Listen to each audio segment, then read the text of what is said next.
কি রে, ধাক্কা মারলি কেন? ধাক্কা তো তুই আগে মারলি। আমি তো রাস্তা দিয়ে ফোনটা ঘাটতে ঘাটতে সাইড দিয়ে আসলাম, ধাক্কা তো তুই আগে মারলি। একই রাস্তা দিয়ে মোবাইল দেখতে যাচ্ছিস, তার উপরে বড় বড় কথা।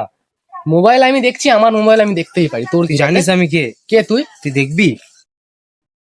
তুই মুখে হাত দিলি, তুই এক্ষুনি মুখে হাত দিলি, দেখলাম মুখে হাত দিলি তো। একটুখানি দাঁড়া, তুই কি করবি তুই? একটুখানি দাঁড়া, দেখতে পাবি। হ্যালো, হ্যাঁ ডাক্তার বাড়ির সামনে একটু আয় তো।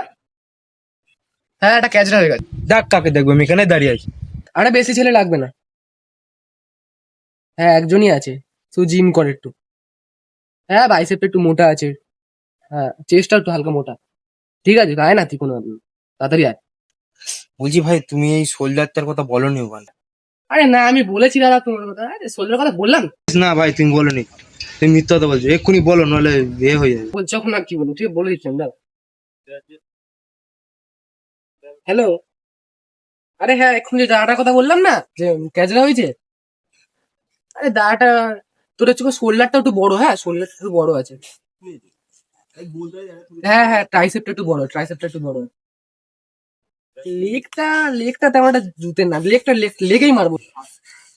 আর সরি দাদা, লেগটা তোমার একটু কম। আরে বুঝতে পেরেছি, আমি একটু চেষ্টা করছি, বুঝলে, সব নতুন নতুন তো, এই কিছু বুঝলাম। 6-7 মাস হয়ে গেছে। পরে হয়ে যাবে, ঠিক আছে। আরে ঠিক আছে দাদা, তোমার লেগটা যদি আর একটুখানি জাস্ট একটুখানি যদি আর একটুখানি ট্রেন করো না, তাহলে সত্যি কথা বলতে কি বলবো, আর তোমার বডিটা না খুব সুন্দর। আমার মনে হয়, আমি এরকম চেষ্টা করেছি, কি আর বলবো, সবার কপালে তো আর হয় না। আরে কি বলছো, আমি আছি তো। চলো, জিম আছে আমার সামনে, বন্ধু। কোথায়, কি জিম মানে ওখানে? হ্যাঁ, হয়ে যা, কত কি 2 মাসের মধ্যে হবে। 2 মাস? হ্যাঁ কি বলছো? হ্যাঁ, তো চলো।